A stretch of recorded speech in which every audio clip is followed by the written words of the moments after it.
Welcome to the Great Detectives of Old Time Radio. From Boise, Idaho, this is your host, Adam Graham.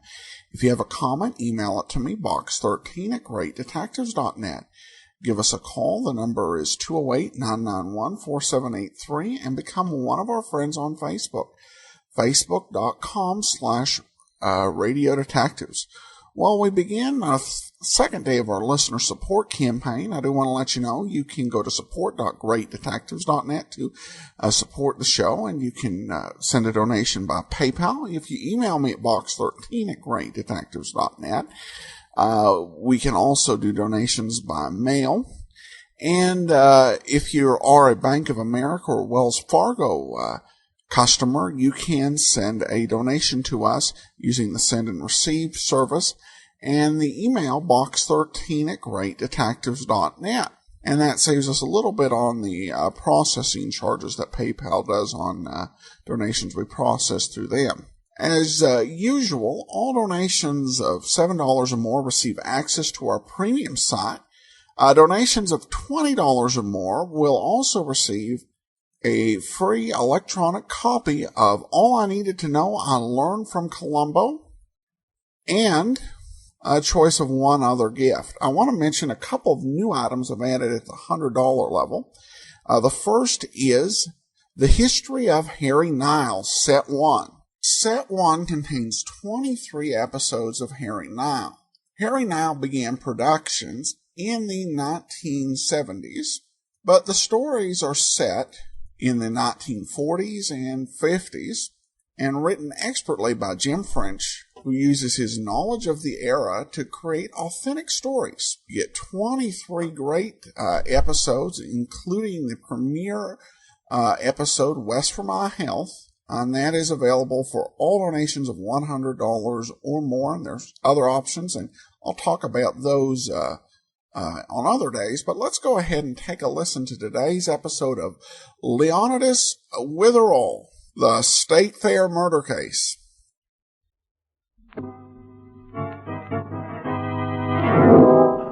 All right, mister, you're paid your quarter. There's the rifle. Take your shot. Stop! Put down that gun. What's wrong, lady? Well, look, behind the target he's shooting at. Running down the side of the wall. See it? That's blood. Well, there's a dead body behind that target. Police! Murder! WOR Mutual presents the distinguished American actor Walter Hamden in The Adventures of Leonidas Witherall.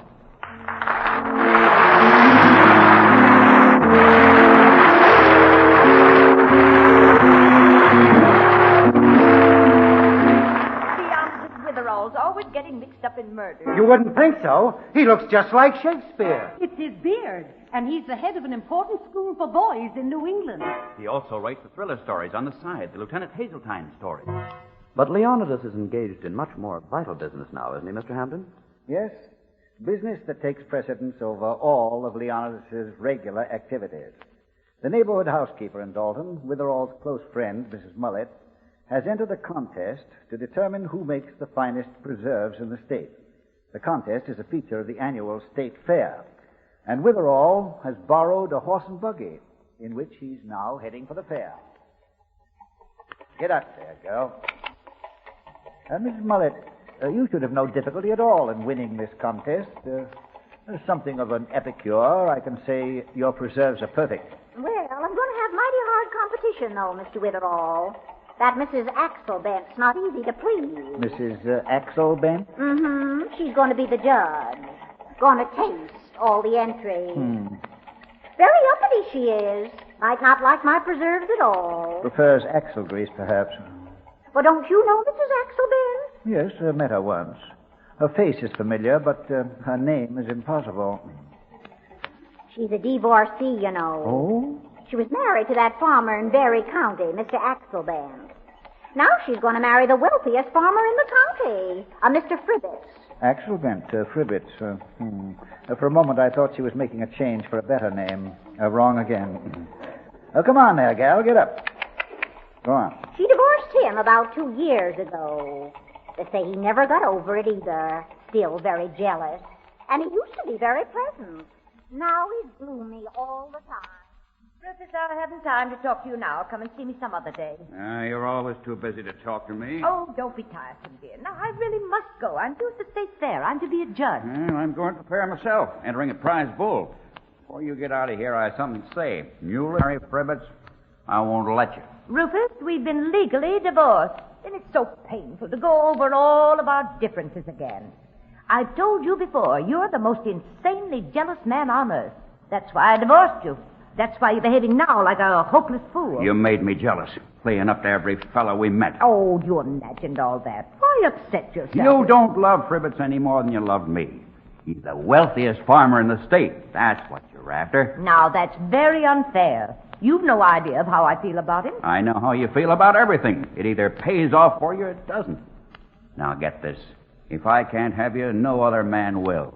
Remember what the minister said?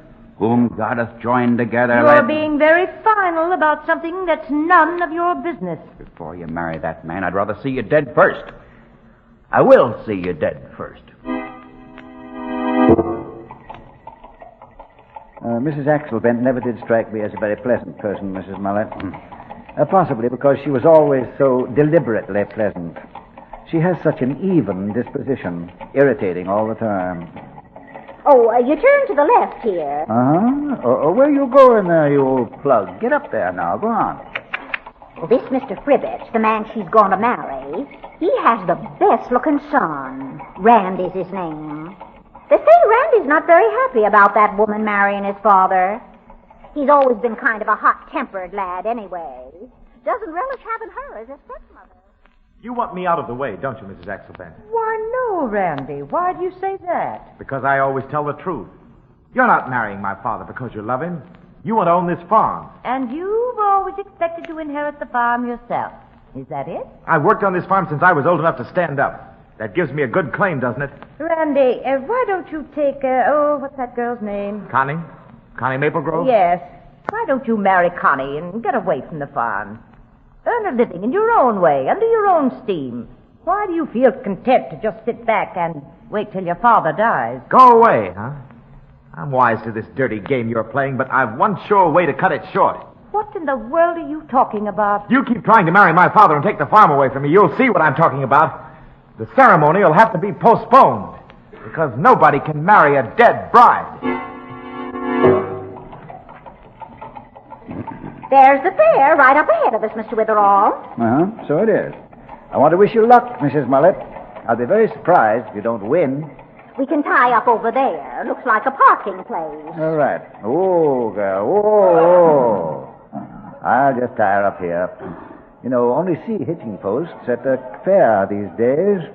There's Mrs. Axelbent, standing by that first booth. See her? My, how she's dressed. Decorated like an admiral's flagship, ain't she? Yes, decorated when the admiral wasn't looking. Hold still now there, girl. That's it. Hello there, Mrs. Axelbent. Oh, hello, Mrs. Mullet. I know you. That beard. Now, just a minute, Oh, of course. The man who looks like Shakespeare. You're Leonidas Witherall. Yes, Mrs. Axelbent. And how are you? How's every little thing? Are you going to judge this preserves contest, Mrs. Axelbent? Oh, hello, Mrs. Wacker.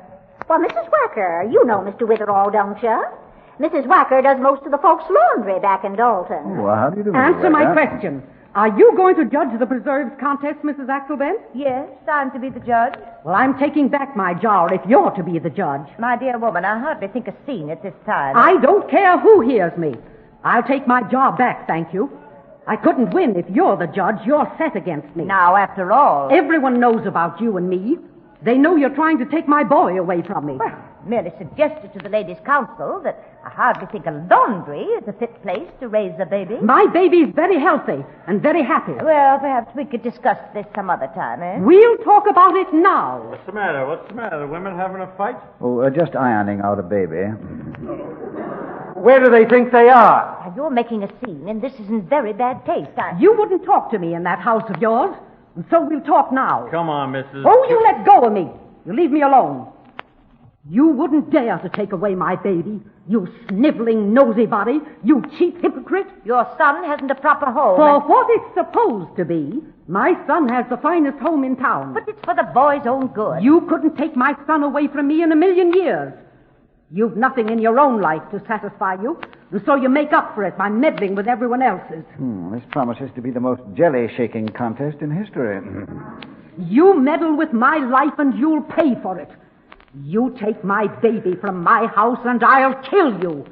And God would forgive me, too. Ah, these country fairs, so peaceful, the hope of a new world. You know, I'm sorry for you, Mrs. Wecker. Terribly sorry. So many people in your circumstances are blind to what's best for them. Oh, Mrs. Axelbane. Oh, yes, Mr. Bradley. Could you change your plans a bit? I mean about the preserves contest. Why, what's wrong? We'd rather have you at the war bond booth. It's much more important to sell bonds, and, well, you're so popular. Yes, isn't she? And we thought it would be better if someone else would judge the preserves. Well, who'll judge them? Who could we get? Why, those little jelly jars are causing one crisis after another, aren't they? Before being eaten, too. Let's see. Somebody around here could do it. Well, Mr. Witherall could do it. Now, hold on, Mrs. Mullet, please. Oh, would you, Mr. Witherall? Oh, I'd appreciate it so much. Well, as a gastronomist, I'm afraid I'm caviar to the general. What's that? Shakespeare. I thought you said you recognized me.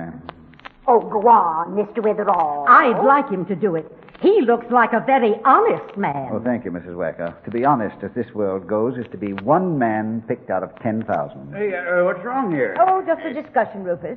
We need someone to take my place judging the preserves. Do you all know Mr. Axelbane? Hurry up and settle it. I just took Dalton Chancery, Prince Igor IV, over to his pen. Dalton Chancery, Prince Igor IV, pen name of a writer? It's my prize bull. Trouble getting him here, too. It's very wild today. See him in the booth with the flag on it? Yes. He looks formidable, as the English say, doesn't he? Well, get going here, folks. I've no time to waste. All right. I'll do my best as a jelly taster. Hey, what's up? Why don't you get things started? Well, I'm not going to judge the preserves, Randy. Mr. Witherall is. Do you know everyone? Randy Privet. Come on, get going, folks. Everybody over to booth number 3 for the preserve contest. Booth number 3. Hey, see my bull, Randy? I bet you we come out on top this year. You think so? Yeah. Here's my jar, Mr. Witherall. Mine. There's about 2 dozen others already in the booth. I'll steer the crowd over. You get up on the platform, Mr. Witherall.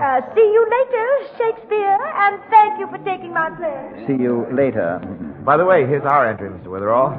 We should walk away with the contest. My fiancée made these. Connie Maplegrove. Oh, all right, Randy. Let me first hop up on this platform. There we are. Quiet, everybody. Quiet, everybody. Quiet, please. Thank you. Here's a clean spoon, Mr. Witherall. You can start any time now. Start clean, eh? All right, Mr. Bradley. Here goes. What's wrong back there? The back of his wild bull! He broke out of his pen. He's heading this way. Come on down off that platform, Mr. Witherall. Why, the bull's liable to pick you out. Me? Pick me out. Oh, you flatter me. Well, there he comes. Get out of the way, everybody. Stand back, everybody. Don't push. Don't get near him, anybody. He's my bull. He's my bull. I know him. He'll claw you to death. Dalton, boy. Go back to your pen. Go back. Why, that bull's running around like he's crazy. Crowd pushing so much, I can hardly stand up. Look out, Randy. You'll knock over that jar of preserves. Oh, Gosh, your coat. I'm sorry. I couldn't help it, Mr. Witherall. Now you've got that jelly all over your coat. well, of all things to happen, spilling preserves all over his coat. Don't move, everybody. Hey, if you start to run, that bull of mine will kill you. Come down off that platform, Mr. Witherall. The bull's looking at you. At me? Well, yes. Don't move now. Don't budge an inch. That bull's too close for comfort. Don't run, Witherall. He'll go after you. Get out of my way, everybody. Everybody got a gun. Let's shoot him. Hey, don't you dare shoot my bull. But he'll drive those horns right into Mr. Witherall. Oh, don't run. Oh, good heavens. Somebody save him. Save Mr. Witherall. Well, the bull's almost caught him. Faster, Mr. Witherall, faster. Help! Help! Hey, he's got him near that wall. Don't back up against that wall. He'll get you into a trap. Oh, I can't look. It'll be horrible. Look. Mr. Witherall's up against that wall. While the bull's going to charge. He's getting set. Do something. Do something. Take off your coat, Witherall. Throw your coat at him. It might stop him. Might make him angrier, too. You've got to take that chance. Take off your coat. Throw it at him. All right, I'll try anything. Here goes. Why, it's working. The bull's looking at his coat. Yeah, thank goodness for that. I thought it'd distract him. The bull's goring his coat. Well, that's a lot better than going Mr. Witherall. All right, Randy. You, Joe, a couple of you men. Sneak up on him. Grab him. We can pull him back to the pen. He'll be quiet now. Yeah, he's taking quite a fancy to Witherall's coat. Yes, lucky it was covered with jelly. Come on now, slow. Easy. Careful.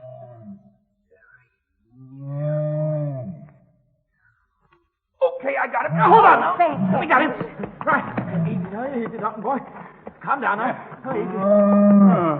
What'd you want to break out of the pen and scare all these people for, huh? Come on, calm down, boy. Well, isn't anybody going to ask about me?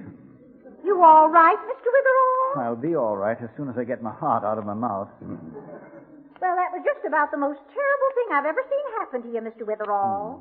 It was your own fault, though. You shouldn't have started to run. Yes, I knew it was my fault. In fact, while I was making my 100-yard dash from the platform with the bull's horns flirting with my coattails all the way, I kept thinking of that famous phrase, "Is this trip necessary?" All right, folks, all right. Come on, break it up. No need to crowd around. Lots of other booths are open here. Why, look at that bull chewing on your coat. Oh, it's a shame you have to lose it. Well, let the poor little thing keep it. I'm warm enough now to get along without it.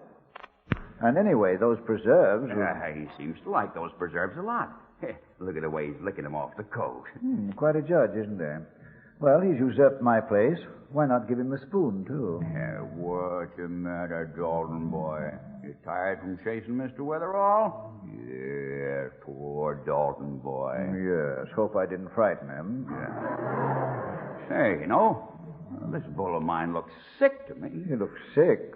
My good man, what do you think I've been doing? Well, chasing after you to wore him out. Wore him out? Now, that's odd. Very peculiar. Running a couple of yards after Mr. Witherall wore out your prize bull. Well, now listen to him. Look at him wobbling on his feet. Oh, too bad I wasn't wearing slippers, too. You want to lie down, Dalton boy? You're feeling bad, huh? Lie down if you want to. Go on, lie down. Yes, he's been under quite a strain. Perhaps we could get a chaise longue for him. Never mind being so funny. My bull's sick, and you made him that way. Well, he made me sick, tit for tat. Well, the bull does seem pretty badly off, doesn't he? You keep out of this, Mrs. Whacker. The very idea. The bull nearly kills Mr. Witherall. Now everybody's feeling sorry for the bull. Come on, Mr. Witherall. Let's get out of here. Yes, a little relaxation is in order, Mrs. Mullet. They probably won't reorganize your jelly contest for a while. Well, want to stroll around the rest of the fair? Yes, a very good suggestion. If this bull of mine's really sick on account of you, Witherall, I'll sue you. Yes, serves me right, teasing wild bulls. Bye. Come along, Mrs. Mullet. Doesn't it strike you as very funny that a big husky prize bull would get sick just from running around a bit? Funny is not the word, Mrs. Mullet. Well, what do you mean? Well, I'm walking over here toward the bull's pen purposely. He did not break out by himself. What? I'm wondering who let him out. Mrs. Mullet, that word is murderous, perhaps.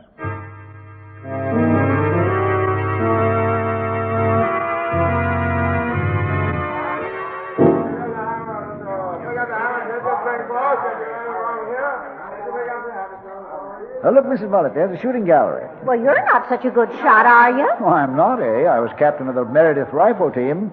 Dead-Eye Witherall, they called me. I'm for that shooting gallery. Come on. All right. shots. Here you are, folks. 10 shots for a quarter. They're all trying it. Every man his own commando. Step right up and test your skill. I'll try it. Here's a quarter. Yes, yes, all right. Here we are. Going to win a Cupid doll for your girlfriend. What did you say? Oh, never mind him, Mrs. Mullet. He means to be complimentary. Say, fella, what's the most difficult object to hit? Well, now, that clay pipe way over on the left side there. You see it? You hit that thing and you get a free round. Yeah, plus a gorgeous, rosy-cheeked, blue-eyed, practically genuine Cupid doll. Get the doll ready. Deadeye Witherall is about to perform. Now, here we go. Well, I'm glad you're shooting blanks. Oh, lady, you couldn't knock anything over with blanks. Those are real bullets. Go on, mister, go on. Right.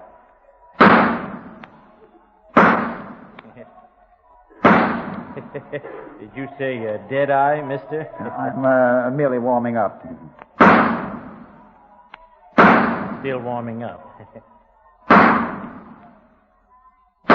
Mr. Witherall, stop shooting. Put down that gun. What's the matter? Why, what's happened? Well, look on the curtain behind the target. It's trickling down the curtain. It's blood. Why, she's right. Someone's behind that curtain. Someone's been shot back there. Come on, let's see. Hurry. They must be between the curtain and the steel wall. I got a reinforced steel wall behind the target curtain. Holy smokes. It's Mrs. Axelband. Why, she's dead. Yes, standing up. Here, look at all that blood. Must be about 15 bullets in her. Blanks, indeed. Gagged and tied to this pole back of the curtain. No one could see her, but nearly everyone who took a shot was likely to hit her. Oh, good gracious. I've never in my life seen anything as awful as that.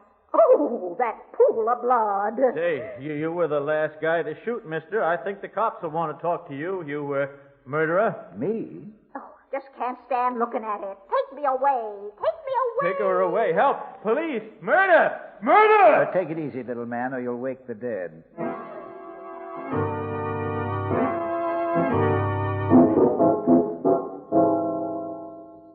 You were shooting to the extreme left of the target curtain, huh, Bill? That's right, Sergeant McCobble.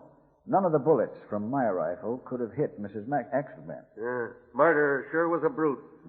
Taking that woman and tying her to the pole there behind that curtain. You know, Bill, she must have tried screaming, but I guess the handkerchief was so tight that she couldn't make much noise. Oh, by the way, who was shooting here just before Shakespeare? Would you recognize him? Oh, I know some of them. There was a lady, the one that owns the laundry, you know, over in Dalton. Yeah. Well, that's Mrs. Wacker. Mrs. Wacker, and a young fella, the Fribbit boy, Randy Fribbit. Go on, who else? Well, the farmer, you know, the farmer, the bull got loose. What's his name? Axel Grease? Axelband. Axelband. A couple others, too. There's a soldier and some sailors. Uh-huh. A couple of... Say, it makes things kind of tough, doesn't it, Bill? It is hard to pin on anyone, Sergeant. Is that so? Well, how about him, Sergeant? Do you know this fella? Shakespeare? No. This fella right here. Why, sure. I've known Mr. Witherall for years. Don't be silly. Well, why couldn't it have been him? If you ask me, he's a fancy-looking guy. Got a beard. He might be a spy or something. I'm a spy. Bearded men are either spies or philosophers. I'd rather be a spy. Here you, Mr. Witherall. I've been looking all over for you. Oh, Mr. Axelband, I'm afraid we've some very bad news. Oh, never mind that. Something important's happened. My bull's dead. Your bull died? Yes. Dalton Chancery, Prince Igor IV, my prize bull, died a while after you left, after he chased you. It was your fault, Witherall. He died, eh? Sergeant McCobble, that's the answer. What are you thinking of, Bill? That bull was poisoned. Poisoned? Of course. Don't you remember His Royal Highness ate something just before he became ill? He ate your coat? No, he licked the preserves off my coat, Mrs. Mullet. And the preserves were poisoned, you see. Poison preserves. What's this all about? What's the police here for? Mr. Axelband, we found your ex-wife in back of this shooting gallery. I should say we found your ex-wife's body. She's been murdered. Murder? Bill, whoever tied Mrs. Axelband up behind this gallery, he tried to kill her first by poisoning the jelly. Uh-huh. You see, because they knew she was going to be the judge of the contest, and they'd be tasting each bottle. Isn't that it? Exactly. Therefore, Sergeant, your problem now is who made the preserves that were spilled on my coat?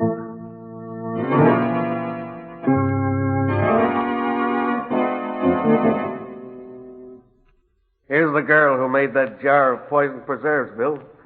Connie Maplegrove. Oh, come here. Yeah, I got her name by checking the number of the broken bottle against the entry list. Why, she's Randy's sweetheart. Well, what about it? I don't know anything about this. I did make the preserves, but I never dreamed of killing Mrs. Axelband. Connie, darling. Oh, just Randy, it's awful. They think I killed know, Mrs. dear. And I know you're perfectly innocent. You've got no right to keep her here, Sergeant. Mind your own business, Randy. I'm running this. They tell me, Connie, that if Mrs. Axelbent married Randy's father, your boyfriend would never inherit that big farm his father has. That's right. But Connie had nothing to do I'm with it. asking Connie the questions, not you. Well, it's true, but she didn't have any right to get the farm. Randy deserves it. He worked on it all his life. With that woman out of the way, while you marry Randy, he gets that tremendous farm, and you're sitting pretty. Is that correct? Oh, I never thought of such a thing. Besides, there's something else you didn't think of.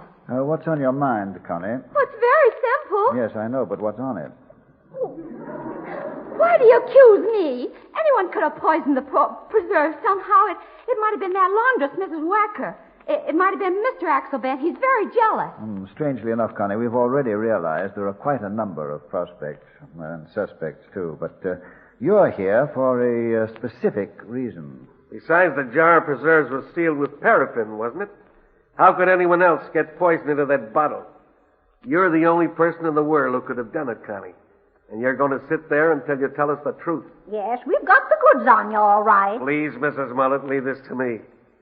Now, go on, Connie. Go on. Start talking. Well, go on. I tell you, I don't know anything about this. Okay, then we'll just sit here till you change your mind and quit lying. Yes, we're waiting for you to tell the truth. Please, Mrs. Mullet, leave this to me. Go on, Connie. Now, it'll be easier for you if you don't stall. You killed Mrs. Axelbent, didn't you? You murdered her, didn't you? You tied her up behind that shooting gallery, and then you went out front and you paid a quarter for enough bullets to commit cold-blooded murder. Now you're going to hang for No, it. I didn't do it. I didn't. Come on now. It'll be easier for you if you don't stall. Please, Mrs. Mullet, leave this to me. I don't know anything about this. I never wanted to come to the fair. I was afraid something would happen. I didn't want to enter the contest. I really didn't want to come here at all.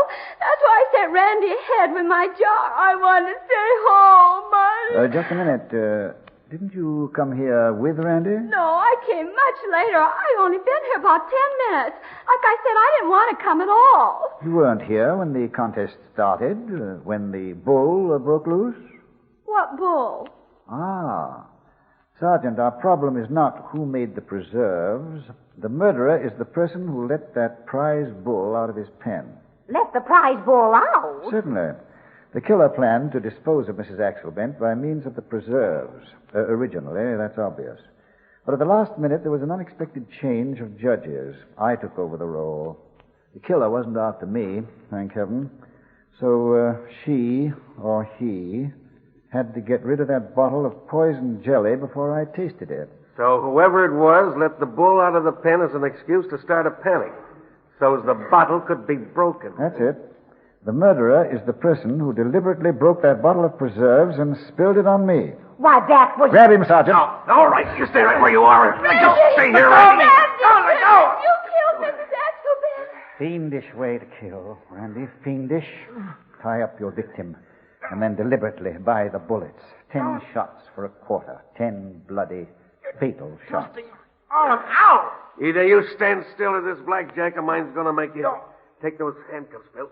Slip him over his wrists while I hold his arms. That's it. Okay.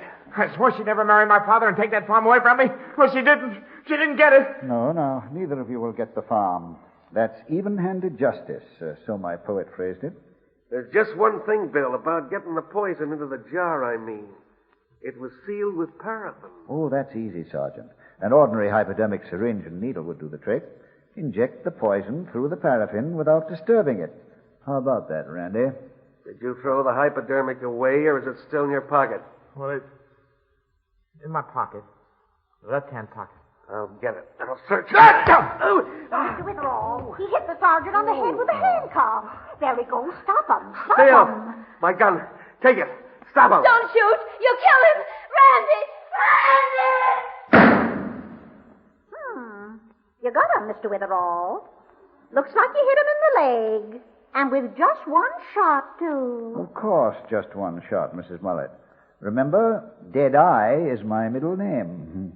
Now let's find another shooting gallery, and I'll get you a rosy-cheeked, blue-eyed, practically genuine Cupid doll.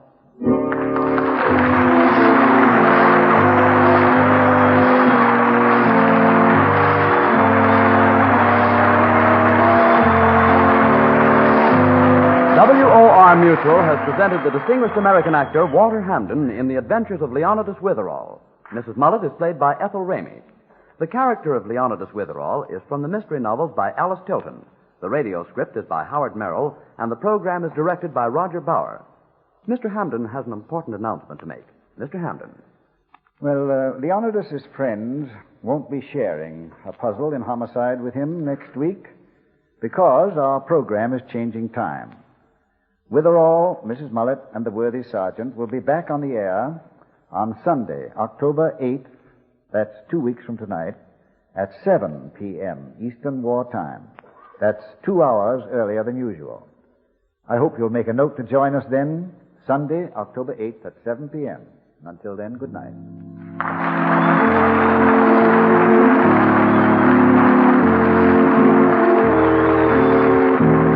Beginning next Sunday evening, October 1st at 9 p.m. Eastern Wartime, WOR Mutual will present a new musical program, Steel Horizons, with John Baker, baritone of the Metropolitan Opera Association, and guest soloists and an orchestra conducted by Frederick Wunsch. And remember, Leonidas Witherall will return on October 8th at 7 p.m. The Adventures of Leonidas Witherall came to you from the stage of the WOR Mutual Playhouse in New York. This is Mutual.